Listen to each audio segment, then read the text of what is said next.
Você tem plano de saúde? Quais os seus direitos, você usuário de planos de saúde aqui no Brasil, durante esta pandemia de Covid-19, a doença provocada pelo coronavírus? E se você está inadimplente, você ainda tem algum direito? Este é o tema da nossa entrevista de hoje aqui no Consenso. Dr. Robson Luiz Xistel Silveira.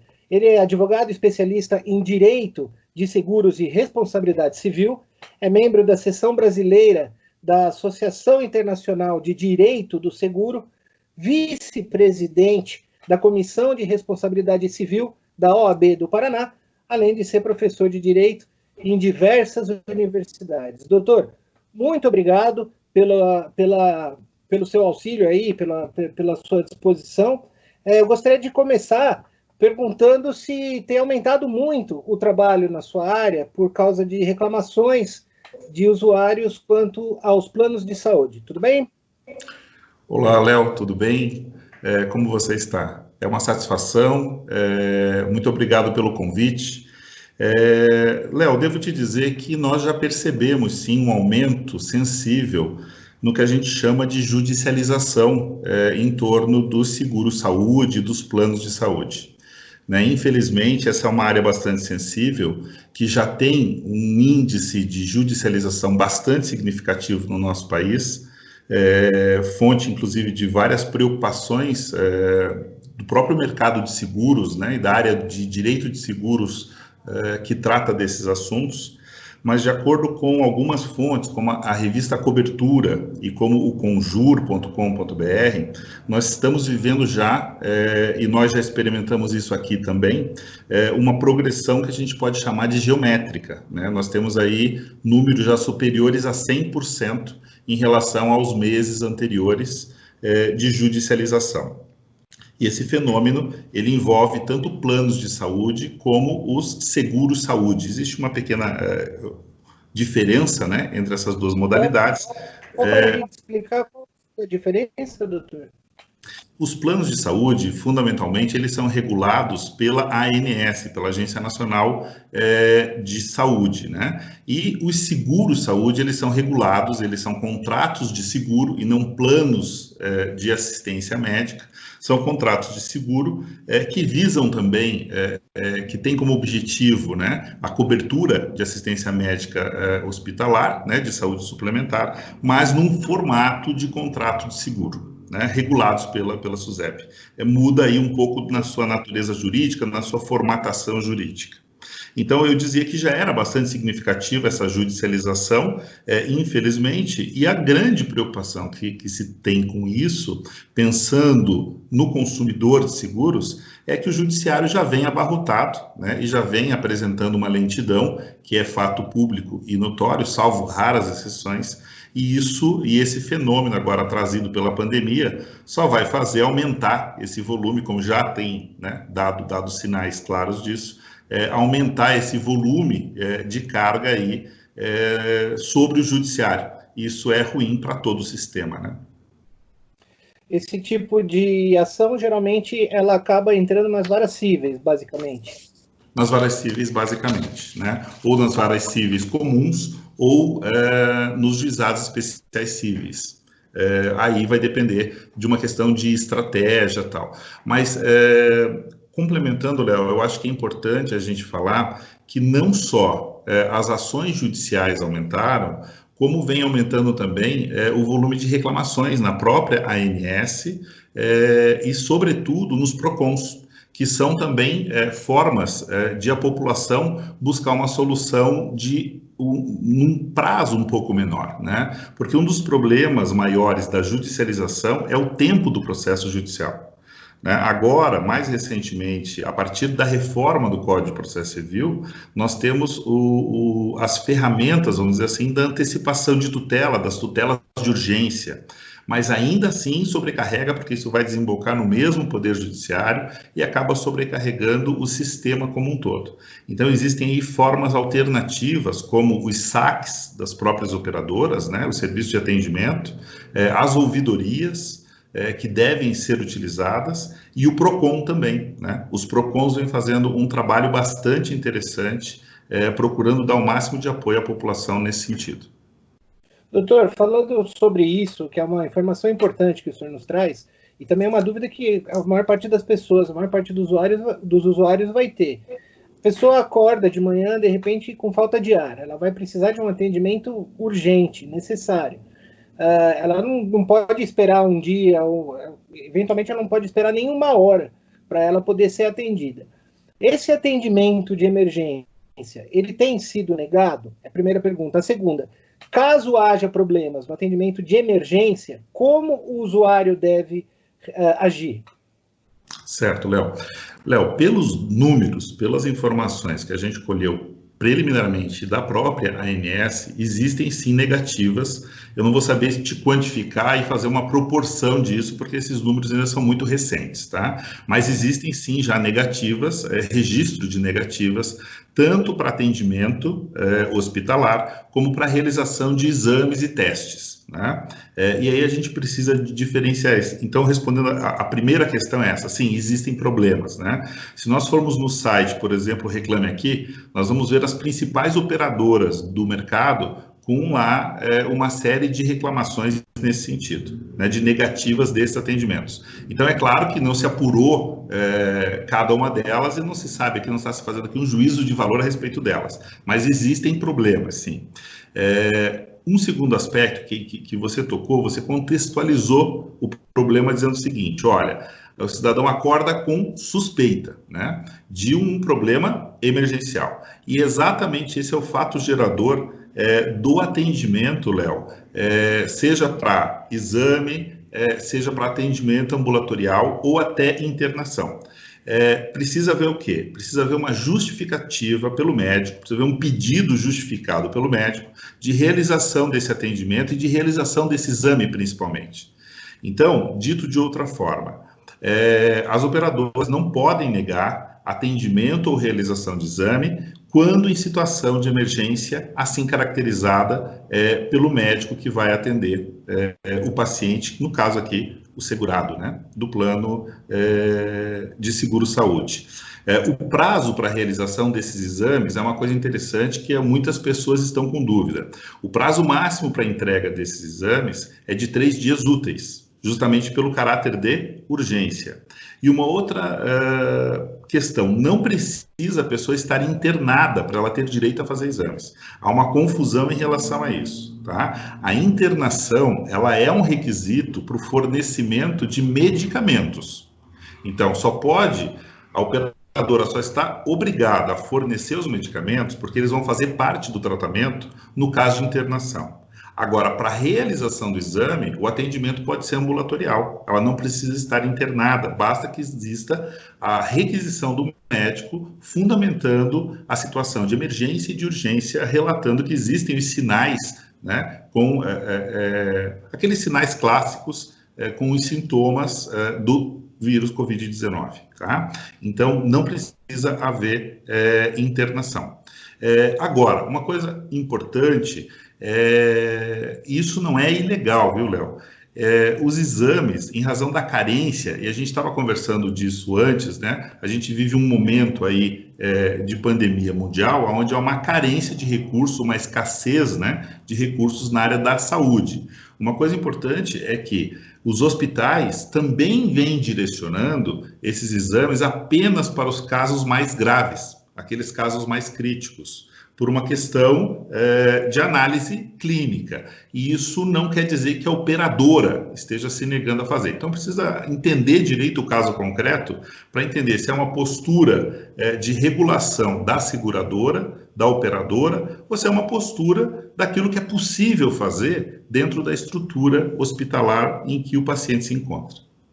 Não, e eu entendo, talvez o senhor me corrija se eu estiver errado, que aí também tem um caso de saúde pública.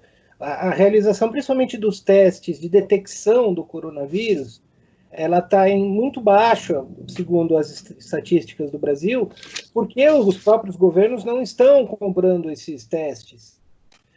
Esses testes não estão chegando. O Brasil está em mais do que 110 na posição do ranking de testagem relativa à sua própria população.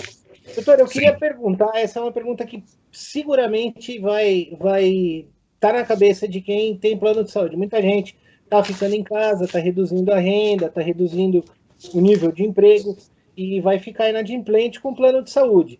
E aí, a pessoa está inadimplente, ela tem direito a esse atendimento quando ela está sem pagar? Se tem, ela pode ficar sem pagar por quanto tempo? Tem, Léo. Tem sim, isso é uma pergunta muito, muito importante, porque realmente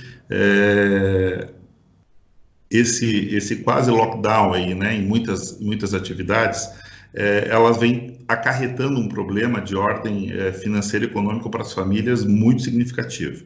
E é claro que as pessoas acabam naturalmente priorizando aquelas coisas como alimentação, medicação, né, moradia, e às vezes o plano de saúde, que nesse momento é fundamental. Somos 50 milhões de brasileiros praticamente usuários de planos de saúde, né?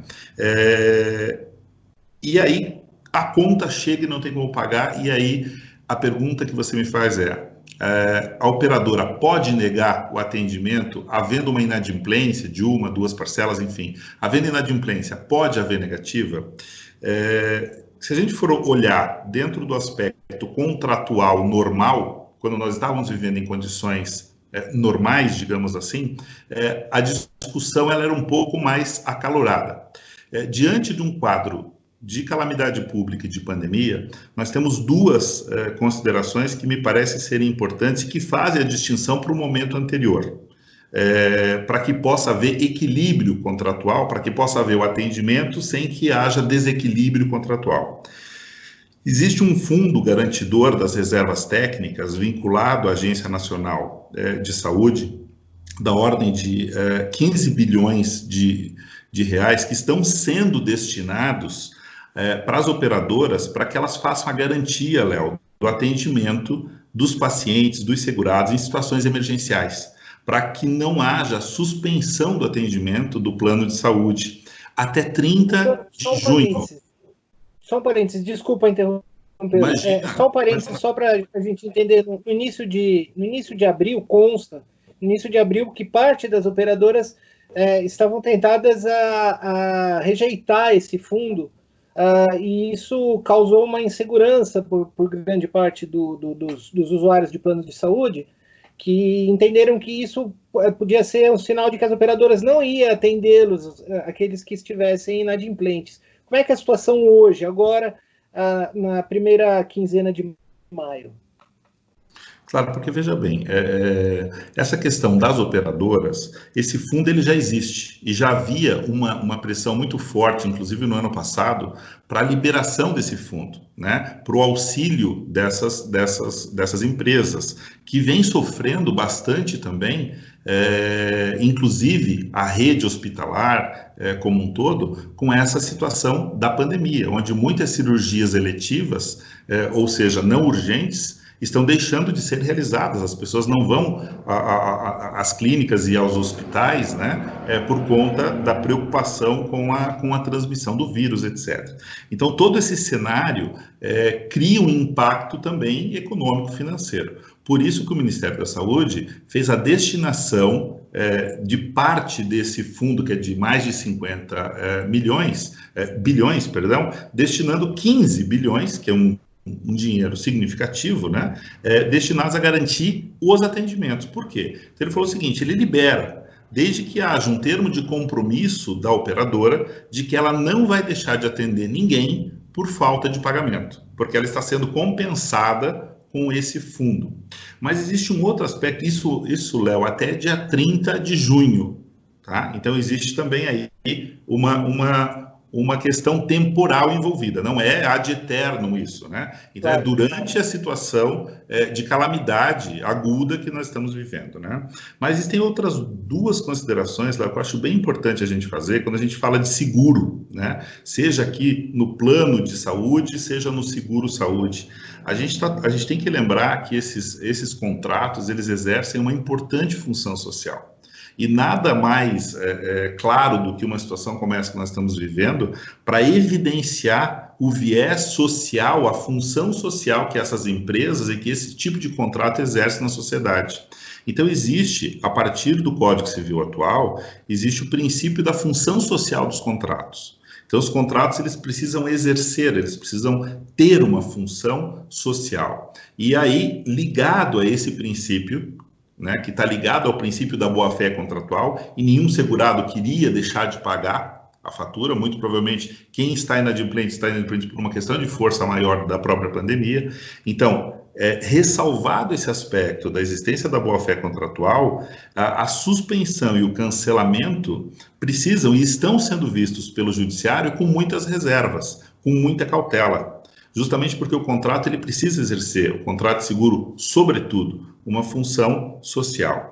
E um terceiro ponto que eu gostaria de chamar a atenção é que, fazendo aqui uma análise paralela, a súmula 616 do STJ nos diz que, para que haja possibilidade de cancelamento, de rescisão contratual por falta de pagamento, o segurado precisa ser previamente notificado pela seguradora, para que ele tenha tempo, para que ele tenha ciência daquela inadimplência e possa corrigir. Essa é uma prática, Léo, que é pouco comum. Poucas companhias de seguros ou planos de saúde emitem essas notificações, até por questões de custos envolvidos, notificando, fazendo notificação efetivamente sobre a inadimplência. Muitas vezes sai mais caro fazer esse controle do que simplesmente cancelar os contratos e eventualmente discutir esse cancelamento em juízo. Então, eu traria também para essa reflexão a existência dessa súmula que se refere aos contratos de seguro e que entendo que, por analogia, se aplicam aqui aos planos de saúde da mesma forma, né? Então, a gente tem a questão do fundo garantidor, a gente tem a questão dos princípios que devem nortear uma análise jurídica como função social do contrato, né? A própria teoria da imprevisão também, a pessoa deixou de pagar porque ela ficou sem emprego, porque ela está sem trabalhar, uma série de situações que vão ser analisadas no caso concreto, e a própria aplicação subsidiariamente aqui da súmula 616. Perfeito, doutor. Já estamos nos encaminhando para o final da entrevista. Uma pergunta sobre a relação entre os planos, operadoras de planos de saúde, os planos de saúde e os governos locais, que eles têm tido um papel de protagonismo durante a crise da pandemia, construindo principalmente hospitais de campanha, trazendo medicação, apoiando as pesquisas, os estudos que vêm sendo feitos pelos médicos infectologistas. Sim. E com isso acabam criando mais leitos para atendimento, uma maior capacidade de atendimento, e é claro que essa maior capacidade de atendimento, em tese, é para absorver a demanda do SUS no começo. Sim. Agora, ela pode ser intercambiável com a demanda das redes privadas, ou seja, os planos podem lançar mão do SUS, em último caso, para poder também atender os seus segurados? Podem sim, Léo. Entendo que podem, e justamente o fio condutor dessa possibilidade é justamente o princípio da função social que esses contratos devem exercer. E aí nós temos uma via de mão dupla, né? Tanto os planos particulares podem usar da estrutura do SUS por meio desses hospitais, dessas estruturas temporárias que estão sendo criadas, e me parece que elas vão ser uma válvula aí, né, de escape para atender esta demanda que vem crescendo, como o contrário também, né?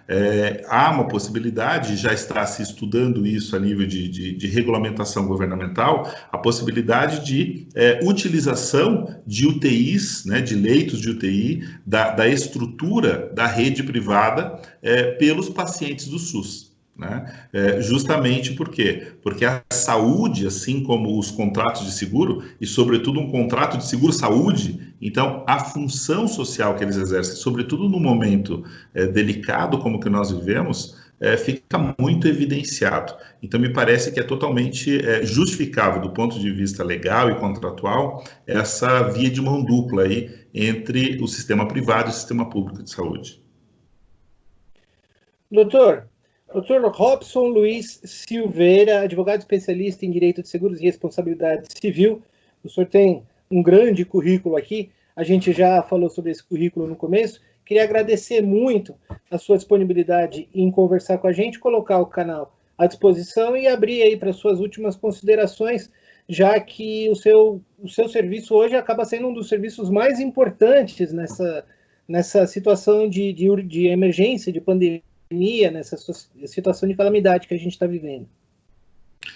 Claro, Léo, muito obrigado. Eu quero fazer minhas palavras finais um agradecimento e parabenizar vocês pelo belíssimo trabalho que vocês vêm fazendo, levando à população informação, né? Já que a gente vive um momento, infelizmente, de muita informação e até de uma intoxicação de informações, né? Então, as informações mais pertinentes, como vocês estão buscando levar, elas são muito úteis nesse momento, tá?